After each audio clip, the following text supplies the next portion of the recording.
pools of people to swap to. It's just fine tuning their roster to the best one it can be.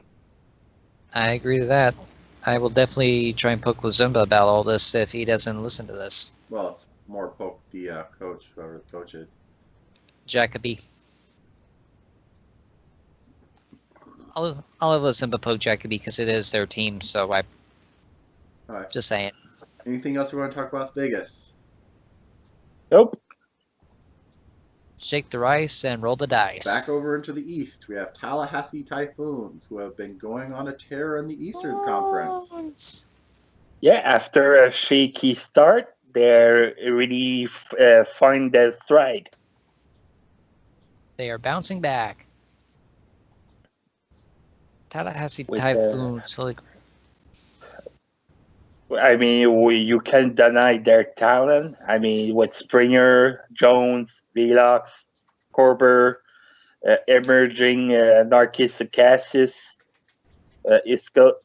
Elkozovic, and with the support, La Roca, Smooth, the Limmer, Tahiri, Andreas Metzinoro has been doing well. The team is really constant and complete. Yeah. Mm-hmm. I would definitely agree that.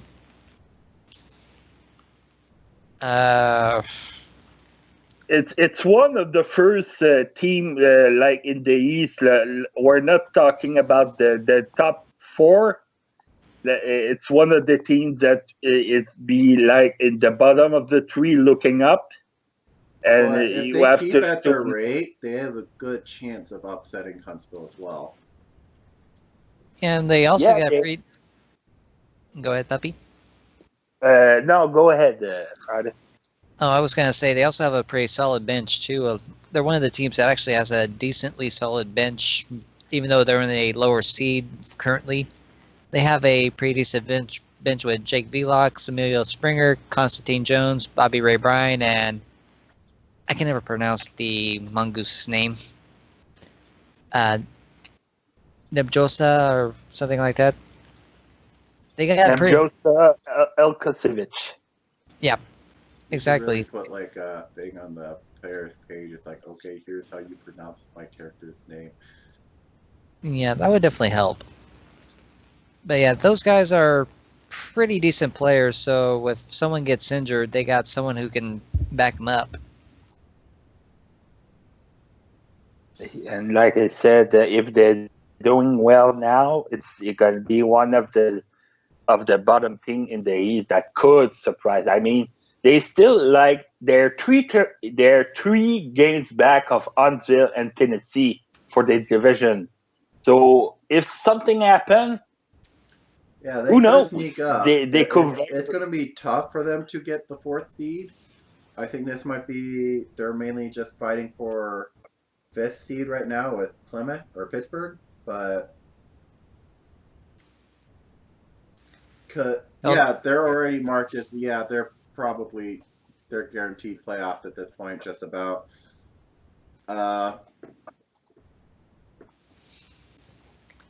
So it's a matter of, okay, are they okay with 6th seed? Do they want to maybe start really, because they may also be a team that sort of early, it's like, well, we're not going to get any higher than we really need to. Though on that note, would they be better off? They can also have the option of, okay, since it's 5th or 6th, they can decide, okay, this also applies for Pittsburgh. It's like, well, we're not going to get a better seed.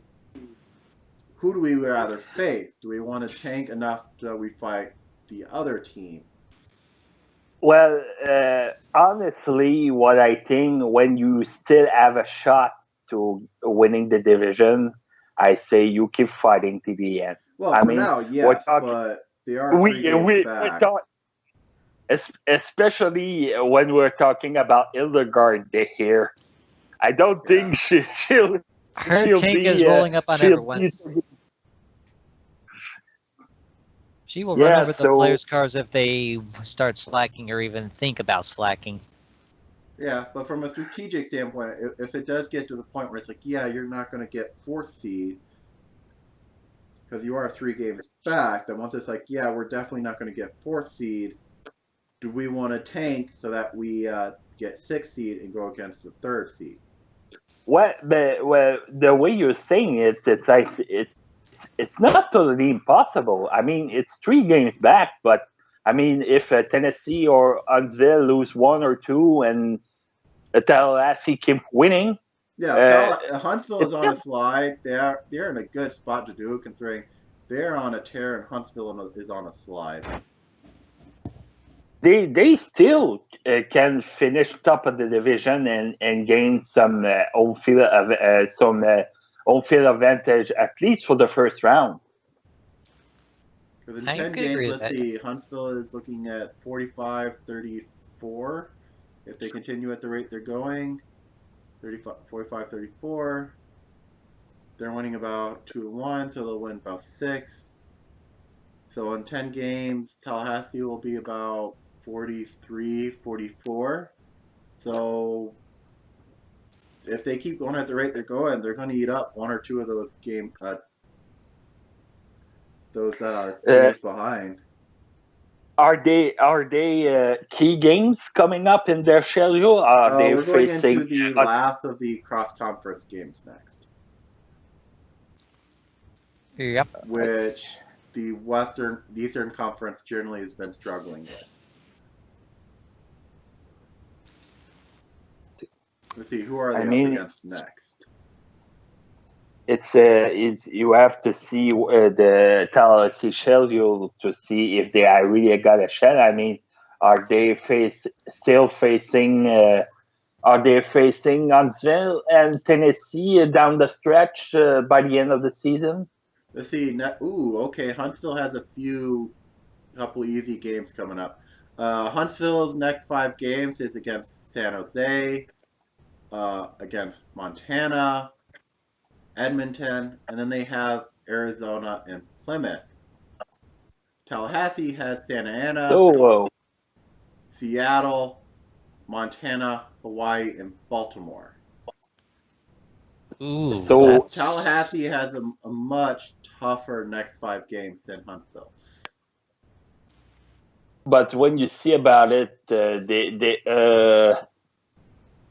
by comparison, since he's also on the thing, Tennessee's next 5 are Las Vegas, Arizona, San Jose, Edmonton, and Queens. So compared to of those 3 teams, Tallahassee has the harder lineup to go against. So a good challenge that down the line. I'm sure Not rule them out, but next 5 games is for the 3 teams. Tallahassee has it toughest. It'll be a test to see how ready they are to face everyone else in the playoffs. So it's pretty much going to be those next 5 games that could pretty well decide the fate of this division. Yep. Pretty much, yes. And going into free agency next year, they have the Mongoose with the name I can still never pronounce, Phil Gale, Simon Tall, and Mikhail Lobochevsky. Yeah, Lobochevsky. Yeah. They're not losing much. No. No, they're not. None of their starters are leaving. So they could do some huge gains down the free agency. Huge gains in free agency and even in the draft. There is the fact that a lot of their contracts are pretty big, expensive ones, so they're not going to have too much. They're going to have a lot of spots to fill with not a lot of cap space. 6. Yeah, Klaus Korber is one of those with a really big contract going into next year with 19 mil. Yikes. And Jake Velox is the next expensive one with 12 mil, and then Rosalie with 9. And then it just goes down from there. 6.5 for Amelia, 6 for Narcissa. 5 for Bobby, 4 for Tahiri. So they have $74.5 million invested already for next year. So at $90 million, that'd be about $15.5 million for 1, 2, 3, 4, 5 spots. Yes. Well, are they going? Yeah. Are they? Do they got a lot of draft picks for next year? Well, I think most teams still have their 2. I don't think there's been really many trading for. There hasn't really been much trading at all this season. So maybe getting like at this amount of money, maybe one good bench, like a really reliable good bench, and the rest focus on one big free agent, and then just sort of filler. Pretty much, yeah. Either a filler or someone who can probably take over for someone on the bench who might definitely probably need to try and get a point guard to start to be Korver's replacement when he eventually retires, because he's still quite a few years left, but he is also getting up there in age. Yeah. And you want to have someone to start grooming to be his replacement, because he is 2009, so he's not yet up to the point where he's going to start declining, but he is.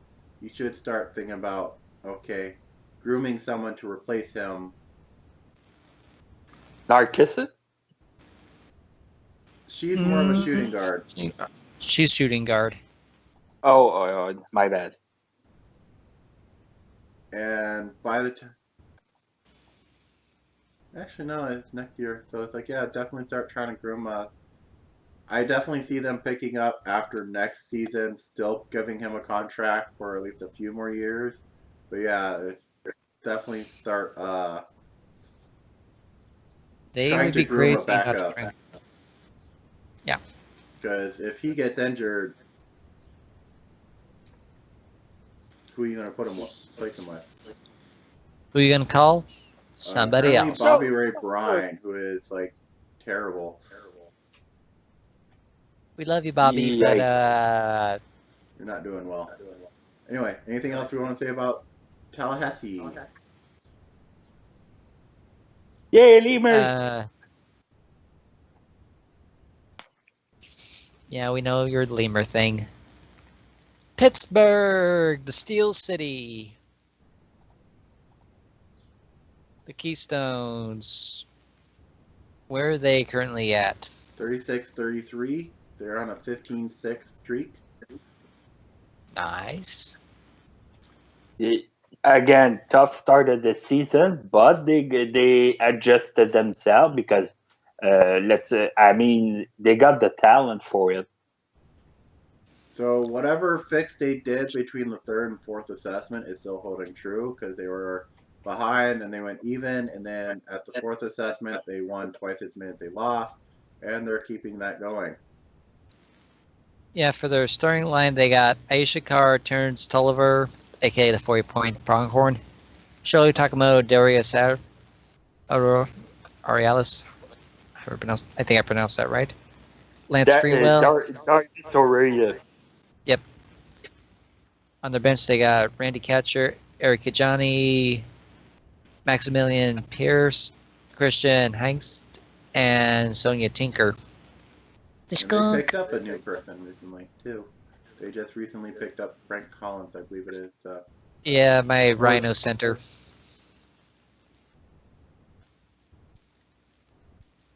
Yep.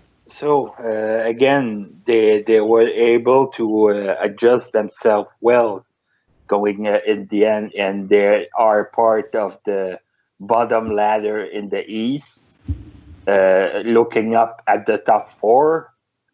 But what do you think of their chances to maybe surprise compared to Tallahassee? Well, they're one game. I don't think they're nearly as good of a spot to try and get the 4th seed, because they need 4 games. They are 4 games back. with 11 games to go. So